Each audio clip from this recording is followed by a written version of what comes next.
ನಮಸ್ತೆ ಎಲ್ರಿಗೂ ಸವಿರುಚಿಯ ಆಟ ಚಾನಲ್ಗೆ ಸ್ವಾಗತ. ಇವತ್ತು ನಾನು ಮಾಡ್ತಿರೋಂಥ ರೆಸಿಪಿ ತಂಬಿಟ್ಟು, ಕಡಲೆಯಿಂದ ತಂಬಿಟ್ಟು ಮಾಡ್ತಾಯಿದ್ದೀನಿ. ಹುರಿಗಡಲೆ ತಂಬಿಟ್ಟು ಶಿವರಾತ್ರಿ ಹಬ್ಬಕ್ಕೆ ಎಲ್ಲರೂ ಮನೆಯಲ್ಲೂ ಮಾಡ್ತೀವಿ ಅಲ್ವಾ, ಹುರಿಗಡಲೆಯಿಂದ ಒಂದು ತಂಬಿಟ್ಟು. ಅದು ನಾನು ಇವತ್ತು ಮಾಡ್ತಾಯಿದ್ದೀನಿ. ಹೇಗೆ ಮಾಡೋದು ಅಂತ ನೋಡ್ಕೊಳ್ಳೋಣ.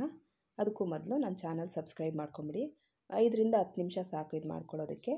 ಮೊದಲಿಗೆ ನಾನಿಲ್ಲಿ 1 ಬಟ್ಲು ಅಳತೆನಲ್ಲಿ 2 ಬಟ್ಲು ಹುರಿಗಡಲೆ ತೊಗೊಂಡಿದ್ದೀನಿ. ಅದೇ ಬಟ್ಲಿನಲ್ಲಿ 1.5 ಕಪ್ಪಷ್ಟು ಬೆಲ್ಲ ಪುಡಿ ಮಾಡಿ ಇಟ್ಕೊಂಡಿದ್ದೀನಿ. 1 ಹಿಡಿಯಷ್ಟು ಒಣಕೊಬ್ಬರಿ ತುರಿ, 2 ರಿಂದ 3 ಟೇಬಲ್ ಸ್ಪೂನು ಬಿಳಿ ಎಳ್ಳನ್ನು ಹುರಿದಿಟ್ಕೊಂಡಿದ್ದೀನಿ. ಕಡಲೆ ಬೀಜ ಕೂಡ ಹುರಿದು ಸಿಪ್ಪೆ ತೆಗೆದಿಟ್ಕೊಂಡಿದ್ದೀನಿ. ನಿಮ್ಗೆ ಎಷ್ಟು ಬೇಕೋ ಅಷ್ಟು ಸೇರಿಸ್ಕೋಬೋದು. ಕಡಿಮೆ ಅಂದರೆ ಒಂದು 3 ಸ್ಪೂನ್ ಅಷ್ಟು, 3 ಟೇಬಲ್ ಸ್ಪೂನ್ ಅಥವಾ 1 ಹಿಡಿಯಷ್ಟು ಹಾಕೋಬೋದು 2 ಕಪ್ ಕಡಲೆಗೆ. ಆಮೇಲೆ 4 ಏಲಕ್ಕಿ ಕಾಯಿ ತೊಗೊಂಡಿದ್ದೀನಿ. ಇವಾಗ ನಾನು ಒಂದು ಮಿಕ್ಸಿ ಜಾರ್ ತೊಗೊಂಡು ಇದಕ್ಕೆ ಕಡಲೆ ಸೇರಿಸ್ಕೊಂಬಿಡ್ತೀನಿ. ಹುರಿಗಡಲೆ ಮತ್ತು ಏಲಕ್ಕಿ ಕಾಯಿ ಸೇರಿಸ್ಕೊಂಡು ನುಣ್ಣಗೆ ರುಬ್ಕೊಂಬಿಡ್ತೀನಿ. ಏಲಕ್ಕಿ ಕಾಯಿನೂ ಇದಕ್ಕೆ ಸೇರಿಸ್ಕೊಂಬಿಡೋಣ. ಪುಡಿ ಮಾಡ್ಕೊಳ್ಳೋದೆಲ್ಲ ಏನು ಬೇಡ, ಸಪ್ರೇಟು. ಅಷ್ಟರಲ್ಲಿ ನಾನು ಕಡಲೆ ಪೌಡ್ರ್ ಮಾಡ್ಕೊಳ್ಳೋ ಅಷ್ಟರಲ್ಲಿ ಬೆಲ್ಲನ ಕರ್ಗಕ್ಕೆ ಇಟ್ಬಿಡೋಣ, ಅಂದರೆ ಪಾಕ ತೆಗೆಯಕ್ಕೆ ಇಟ್ಬಿಡೋಣ. ಒಂದು ಪಾತ್ರೆಗೆ ಬೆಲ್ಲ ಸೇರಿಸ್ಕೊಂಡಿದ್ದೀನಿ. ಅದಕ್ಕೆ ಒಂದು ಚಿಕ್ಕ ಕಾಫಿ ಗ್ಲಾಸಲ್ಲಿ 1/4 ಗ್ಲಾಸಷ್ಟು ನೀರು ಸೇರಿಸ್ಕೊಂಡಿದ್ದೀನಿ. ಅದು ಕಾಯಕ್ಕೆ ಇಟ್ಬಿಟ್ಟಿದ್ದೀನಿ. ಇವಾಗ ನಾನು ಇನ್ನೊಂದು ಸೈಡಲ್ಲಿ ಒಂದು ತಟ್ಟೆ ಇಟ್ಕೊಂಡು ಕಡಲೆ ಪೌಡ್ರ್ ಮಾಡ್ಕೊಂಡಿದ್ದೆ ಅಲ್ವಾ, ಇದನ್ನು ಸೇರಿಸ್ಕೊಂಬಿಡೋಣ. ಕಡಲೆ ಚೆನ್ನಾಗಿ ನುಣ್ಣಗಾಗಿದೆ, ಜರಡಿ ಆಡ್ಕೊಳ್ಳೋದೆಲ್ಲ ಏನು ಬೇಡ. ನೋಡಿ, ಈ ರೀತಿಯಾಗಿ ನುಣ್ಣಗಾಗಿದೆ.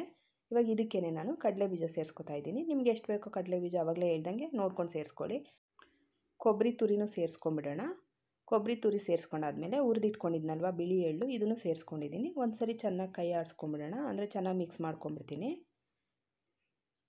ಈ ರೀತಿಯಾಗಿ ಮೊದಲೇ ಒಂದು ಸರಿ ಚೆನ್ನಾಗಿ ಮಿಕ್ಸ್ ಮಾಡ್ಕೊಂಬಿಟ್ರೆ ಪಾಕ ಹಾಕೋದಕ್ಕಿಂತ ಮುಂಚೆ ಚೆನ್ನಾಗಿರುತ್ತೆ. ನೋಡಿ, ಈ ರೀತಿಯಾಗಿ ನಾನು ಚೆನ್ನಾಗಿ ಮಿಕ್ಸ್ ಮಾಡ್ಕೊಂಡಿದ್ದೀನಿ. ಇವಾಗ ಪಾಕ ಬಂದಿದೆ ನೋಡೋಣ ಬನ್ನಿ. ಗಟ್ಟಿ ಪಾಕ ಆದರೆ ತಂಬಿಟ್ಟು ಬಾಲ್ ಥರ ಆಗಿಬಿಡುತ್ತೆ, ಅಂದರೆ ಗಟ್ಟಿ ಆಗಿಬಿಡುತ್ತೆ, ಮುರಿಯೋಕ್ಕೆ ಆಗೋಲ್ಲ, ತಿನ್ನೋಕ್ಕೂ ಆಗೋಲ್ಲ.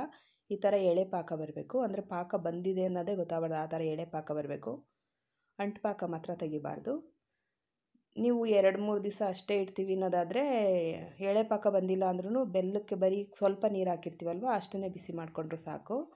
ನೋಡಿ, ಈ ರೀತಿಯಾಗಿ ಹಾಕಿದ್ರೆ ಗೊತ್ತಾಯ್ತಲ್ಲ ನಿಮಗೆ ಯಾವ ಥರ ಪಾಕ ಬಂದಿದೆ ಅಂತ. ಆ ಥರ ಬಿಸಿ ಮಾಡಿಕೊಂಡ್ರೆ ಸಾಕು. ನೋಡಿ, ಎಷ್ಟು ಬೇಕೋ ಅಷ್ಟು ಪಾಕ ಸೇರಿಸ್ಕೊಂಡು ನಾನು ಚೆನ್ನಾಗಿ ಮಿಕ್ಸ್ ಮಾಡ್ಕೊಂಬಿಡ್ತೀನಿ. ಬಿಸಿ ಇರುವಾಗಲೇ ಚೆನ್ನಾಗಿ ಮಿಕ್ಸ್ ಮಾಡ್ಕೊಂಬಿಡ್ಬೇಕು, ಆಮೇಲೆ ಮಿಕ್ಸ್ ಮಾಡ್ಕೊಳ್ಳೋಕೆ ಕಷ್ಟ ಆಗುತ್ತೆ.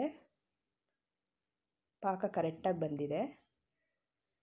ಪಾಕ ಬಂದಿಲ್ಲ, ಸ್ವಲ್ಪ ಜಾಸ್ತಿ ನೀರು ಹಾಕಿದ್ವಿ ಅಂದರೆ ತಂಬಿಟ್ಟು ಕೈಗೆ ಅಂಟಿಸ್ತಾ ಇರುತ್ತೆ. ಅದರಿಂದ ನೋಡ್ಕೊಂಡು ಮಾಡ್ಕೋಬೇಕಷ್ಟೇ. ಸ್ವಲ್ಪ ನೀರು ಹಾಕ್ಕೊಂಡ್ರೆ ಸಾಕು, ನಾವು ಬೆಲ್ಲ ಕರಗಿಸ್ಕೊಂಡ್ರೂ ಸಾಕು. ಆ ಥರ ಪಾಕ ಬಂದಿರುತ್ತೆ. ಅಂಟು ಪಾಕ ಮಾತ್ರ ಬೇಡ. ನೋಡಿ, ಈ ರೀತಿಯಾಗಿ ಬಿಸಿ ಇರುವಾಗಲೇ ಉಂಡೆ ಕಟ್ಕೊಂಬಿಡ್ಬೇಕು. ಎಲ್ಲದೂ ಉಂಡೆ ಕಟ್ಟಾಯಿತು. ನಾನು ತುಂಬ ಈಸಿಯಾಗಿ ಹೇಗೆ ಮಾಡ್ಕೊಂಡ್ವಿ ಅಂತ ನೋಡಿದ್ರಿ ಅಲ್ವಾ. 5 ರಿಂದ 8 ನಿಮಿಷ ಸಾಕು ಕಡಲೆ ಉಂಡೆ ಮಾಡ್ಕೊಳ್ಳೋದಕ್ಕೆ, ಅಂದರೆ ಕಡಲೆ ತಂಬಿಟ್ಟು ಮಾಡೋದಕ್ಕೆ. ತುಂಬಾ ರುಚಿಯಾಗಿ ಬಂದಿದೆ, ತುಂಬಾ ಈಸಿಯಾಗಿ ಕೂಡ ಮಾಡ್ಬೋದು. ನೀವು ಒಂದು ಸಲ ಟ್ರೈ ಮಾಡಿ, ಹೆಂಗೆ ಬಂದಿತ್ತು ಅಂತ ನನಗೆ ಕಮೆಂಟ್ ಮಾಡಿ ಹೇಳಿ. ವಿಡಿಯೋ ಇಷ್ಟ ಆಗಿದ್ದರೆ ನನ್ನ ಚಾನಲ್ ಸಬ್ಸ್ಕ್ರೈಬ್ ಮಾಡ್ಕೊಳ್ಳಿ, ಲೈಕ್ ಮಾಡಿ, ಶೇರ್ ಮಾಡಿ, ಕಮೆಂಟ್ ಮಾಡಿ. ಇನ್ನಷ್ಟು ವೀಡಿಯೋಗಳನ್ನ ನನ್ನ ಚಾನಲಲ್ಲಿ ನೋಡಬೇಕು ಅಂದರೆ ನನ್ನ ಚಾನಲ್ ಸಬ್ಸ್ಕ್ರೈಬ್ ಮಾಡ್ಕೊಳ್ಳಿ. ಇಷ್ಟೊತ್ತು ವಿಡಿಯೋ ನೋಡೋದಕ್ಕೆ ಥ್ಯಾಂಕ್ ಯು. ನೆಕ್ಸ್ಟ್ ವಿಡಿಯೋದಲ್ಲಿ ಸಿಗ್ತೀನಿ.